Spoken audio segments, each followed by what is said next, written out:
সুগন্ধ। তারপরে ফলের মধ্যে ফুলের মধ্যে সুগন্ধ, গোলাপ ফুল, তার কত সুন্দর বেলি ফুল, কত আর একটা নাম আছে, এখন তো নতুন নতুন অনেক ফুল এসে, আরেকটা নাম গন্ধরাজ। গন্ধরাজ ফুল। আমি যখন মায়াপুরে আসি, আমাদের এই চক্র বিল্ডিংটা গন্ধরাজ ফুলের একটা সারি ছিল। সে সকালে যখন গন্ধরাজ ফুটতো না, সারা মায়াপুরটা সুগন্ধিত হয়ে যেত। তারপরে হাসনা হেনা একটা ফুল আছে, ওটা রাত্রে ফুটে, ছোট ছোট ফুল, হাসনা হেনা। এত সুগন্ধ, মানে কঠিন সুগন্ধ। সাপ চলে আসে, সাপ চলে আসে গাছের নিচে বাসা বাঁধে সুগন্ধতে। তো রিস্কি ফুল। অ্যাটলিস্ট হাসনা হেনা গাছের কাছে রাত্রে যেন কেউ না যায়। ফুলটা রাত্রে ফোটে, রাত্রেই সুগন্ধ ছড়ায়। আরও অনেক ফুল আছে। তারপর একটা ফুল দেখি নাক চম্পা, ওটা অনেক বড় গাছ হয়, কিন্তু গোড়া থেকে ফুল ধরে, একদম নাক চাপড়া, খুব সুন্দর সেন্ট এইরকম। তারপরে আছে আপনার স্বর্ণ চাপা,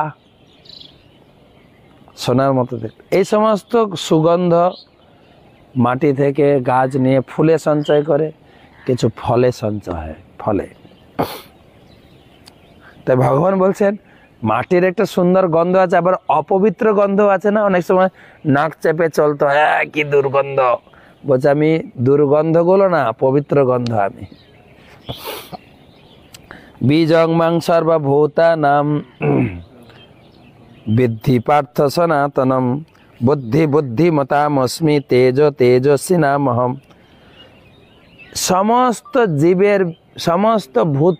সমস্ত জীবের বীজ হচ্ছে আমি।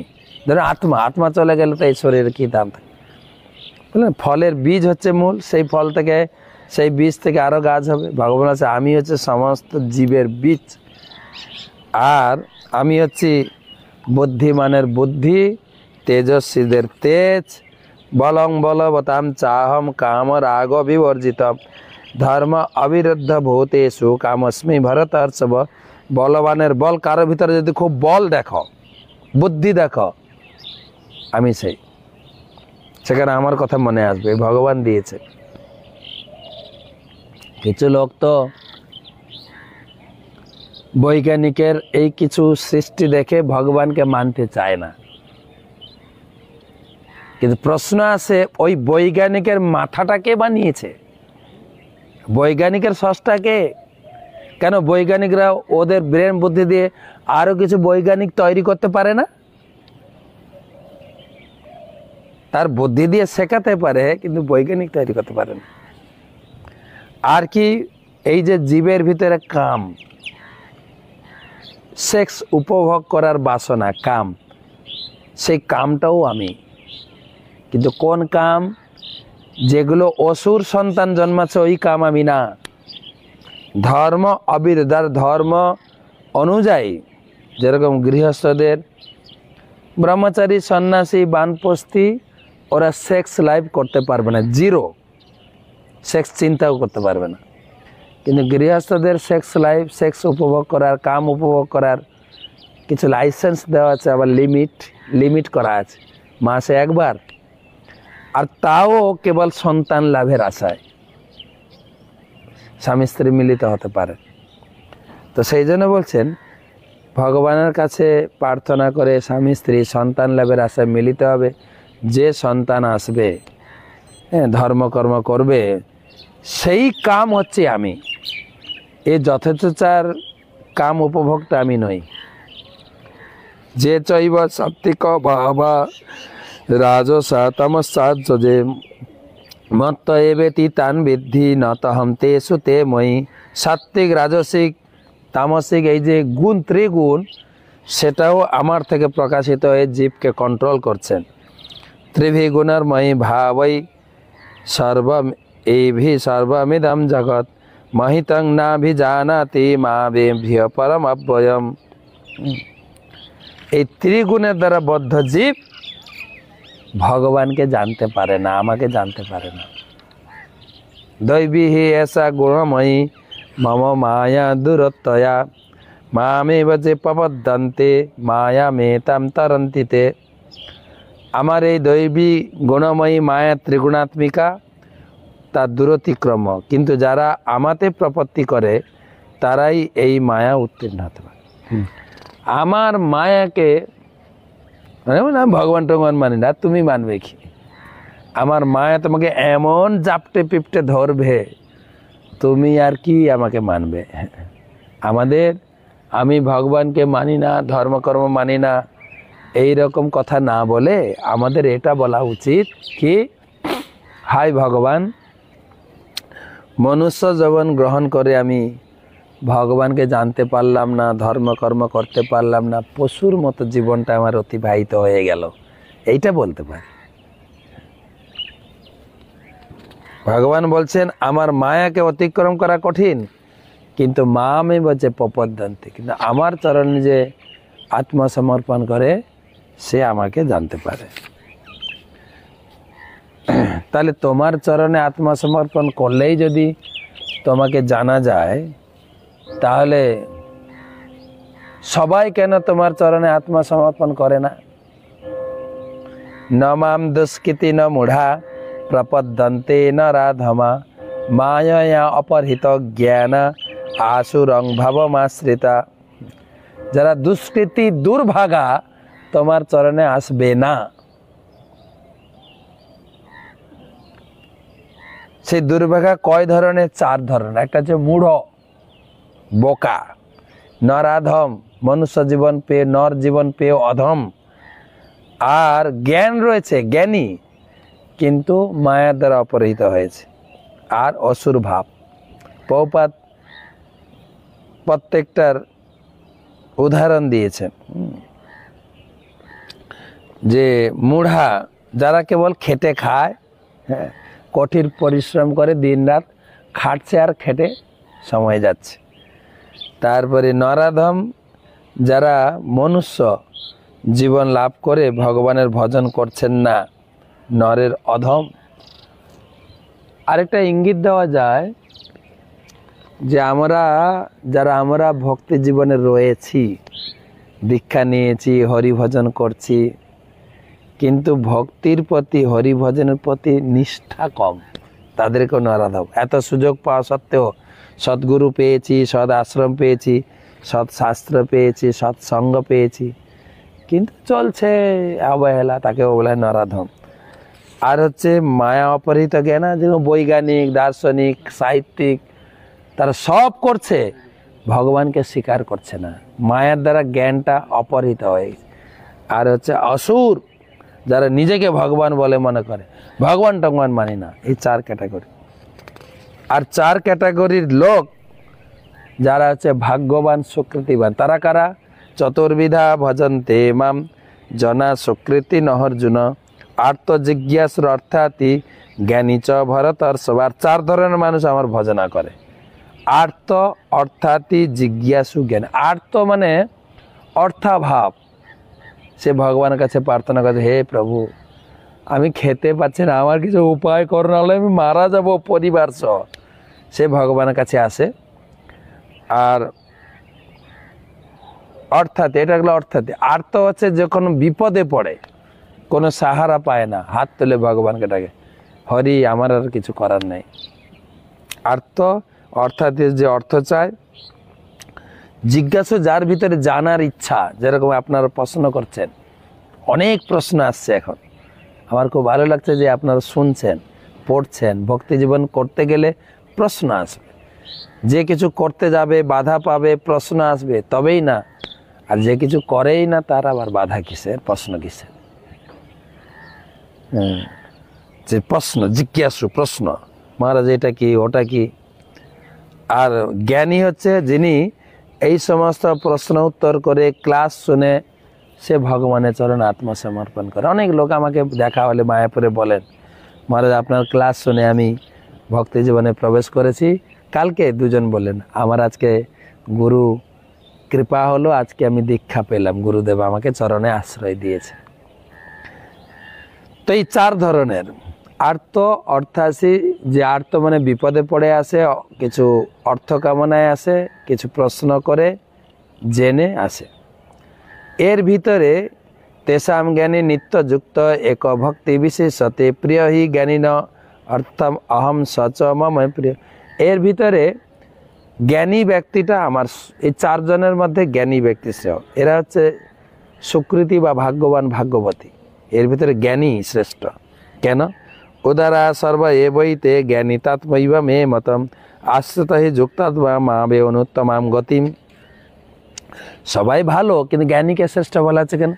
না যে অর্থ কামনা নিয়ে এসে অর্থ পেলেই কেটে পড়বে, বিপদে ভগবান করে যে বিপদে কেটে গেলে ভগবানকে ভুলে যাবে। কিন্তু জ্ঞানী ও মনে রাখবে না আমি দেহ নই, আমি আত্মা, ভগবান হচ্ছেন তিনি পরমাত্মা, তার সেবা করা উচিত। আর এই জ্ঞান পর্যায়ে আসতে গেলে বহু বহু জন্ম লেগে যাবে। বহু নাম জন্ম নাবন্তে জ্ঞান বাম নাম প্রপদ্যতে বাসুদেব সর্বমিতি স মহাত্মা সুদুর্লভ। বহু বহু জন্ম জ্ঞানের অনুশীলন করতে করতে আমাকে জানতে পারে। কামস্তৈ হিত জ্ঞানা পপদ্যন্তে অন্ন দেবতাঃ তং তং নিয়মমাস্থায় প্রকৃতানি হতাশয়া। আবার কিছু লোক আছে আমার কাছে আসে না, তারা দেব দেবীর পূজা করে। দেখেন আলাদা করা হচ্ছে, দেব দেবীর পূজা করে। কেন না? তারা কামনা বাসনা দ্বারা এত জর্জরিত হয়ে গেছে, শুধু ভোগ বাসনা ছাড়া আর কিছু চায় না। তারা নিজের মতো নিয়ম তৈরি করে দেবদেবীর উপাসনা করে। আর দেবদেবীরা কি করে? জো জো জাং জাম তনুং ভক্তম শ্রদ্ধায়াম অর্চন্তম ইচ্ছতি তস্যা তস্যা চলম শ্রদ্ধা তামেব বিদধামহম। তারা বিভিন্ন দেবদেবীর কাছে বিভিন্ন প্রকার আশা নিয়ে যায়। সরস্বতীর কাছে বিদ্যা, বিশ্বকর্মার কাছে ধান কল গাড়ি ঘোড়ার উন্নত হোক, এক একটা দেবদেবীর কাছে, লক্ষ্মীর কাছে অর্থ সম্পদ। যে যে দেবদেবীর পূজা করতে চায়, আমি তো তার হৃদয়ে বসে আছি, তাকে শেখে হ্যাঁ চলো চলো চলো ওই ঠাকুরের কাছে চলো, আমি তাকে নিয়ে যাই। সতয়া শ্রদ্ধয়া যুক্ত তস্য আরাধনম এই হতে লভতে তত কামান ময়ীব বিহিতান হিতান। সেই দেবদেবীর উপাসনা করে তারা অনেক কিছু পায়, কিন্তু তারা যা দেবদেবীর কাছ থেকে পায় আমি দিই, আমি দেবদেবীর মাধ্যমে তাকে দিই। তা আপনি বলবেন বারে বারে পেলেই হলো, ভগবান দিক আর দেবদেবী দিক, আমি তো পেলেই হলো। বলছে না, আমার থেকে সরাসরি পাওয়া যারা বৈষ্ণব ভক্ত সে পাওয়া আলাদা, দেবদেবীদের ভক্তের পাওয়া আলাদা। বলি এবার তফাৎ আছে নাকি? হ্যাঁ, অন্তবন্তু ফলম তেষাম তদ্ভবত অল্পমেধসাম। অন্তবন্তু দেবদেবীরা যা দেবেন ওটা চিরস্থায়ী না। রাবণকে শিব ঠাকুর আশীর্বাদ দিয়েছিলেন, কেউ তোমাকে কিছু মারতে পারবে না। হ্যাঁ, ব্রহ্মা হিরণ্যকশিপুকে বরদান দিলেন, এত কিছু রেস্ট্রিকশন বেঁধে দিলেন, তোমাকে কেউ মারতে পারবে না। কিন্তু অন্তবন্তু সেই সমস্ত দেবদেবীর বর তুলে দিয়ে তাদেরকে মারা হয়েছে, অন্তবন্তু। কিন্তু আমি যে বর দেব সেটা চিরস্থায়ী। দেবান দেব। আর একটা তফাৎ কি না, দেবতাদের উপাসনা করলে তুমি বড় জোর স্বর্গ পর্যন্ত উন্নত হতে পারবে, স্বর্গ পর্যন্ত উন্নীত হতে পারবে। কিন্তু আমার পূজা করলে স্বর্গ ছাড়িয়ে জন তপ মহ ব্রহ্মলোক, ব্রহ্মার লোক, সত্যলোক ছাড়িয়ে বিরজা, কৈলাস, বৈকুণ্ঠ লোক ছাড়িয়ে গোলক বৃন্দাবন পর্যন্ত আসতে পারবে। দুটো আলাদা। আমরা গীতা ভাগবতম পড়ে, যে এটা ইস্কনের গীতা শুধু নয়, যে কোনো গীতা পড়বেন এই শ্লোক পাবেন। আমরা গীতা ভাগবতম পড়ি না, সব বলে দিই সব ঠাকুর এক।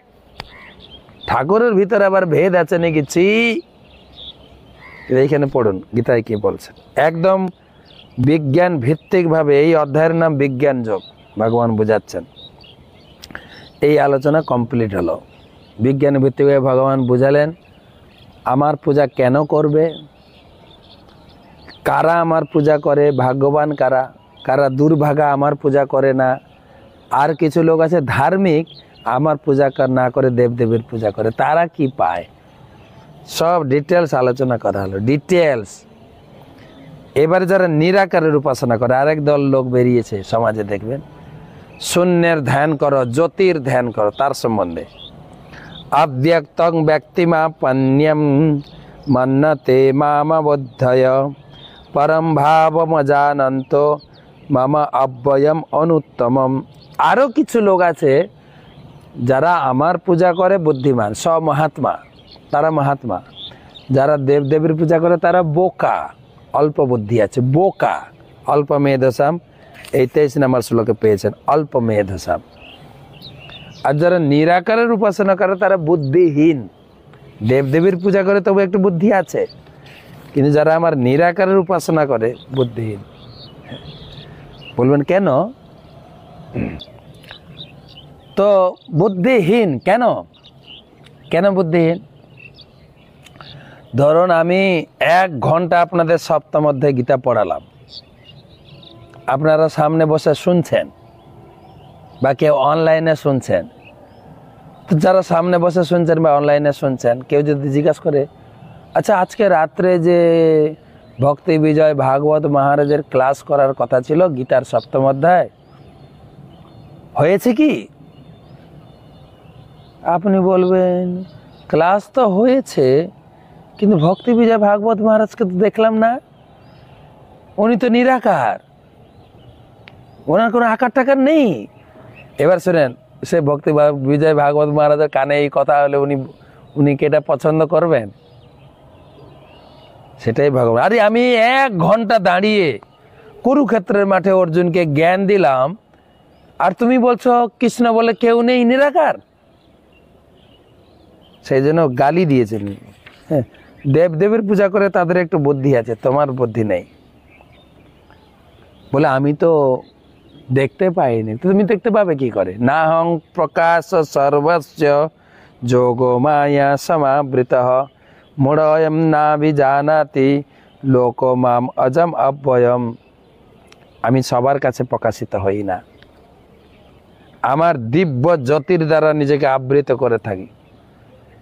যার চোখ ভক্তি অঞ্জনে রঞ্জিত হয়েছে, সে আমাকে দেখতে পাবে। বেদাহম সমিতি তানি বর্তমানানি চার্জুন ভবিষ্যানি চ ভূতানি মাংতং বেদ ন কশ্চন। আমি অতীত বর্তমান ভবিষ্যৎ সব অবগত। তো তোমাকে কি করে জানা যাবে? 2টো শ্লোকে বলবেন। ইচ্ছা দেশ সমুত্থেন দ্বন্দ্বমহেন ভারত সর্বভূতানি সম্মহম স্বর্গে যান্তি পরন্তপ। ইচ্ছা দেশ এই দ্বন্দ্ব, আমি ইচ্ছা মানে আমার কিছু চাই, চাওয়া পাওয়া, আসক্তি। দেশ মানে ঘৃণা।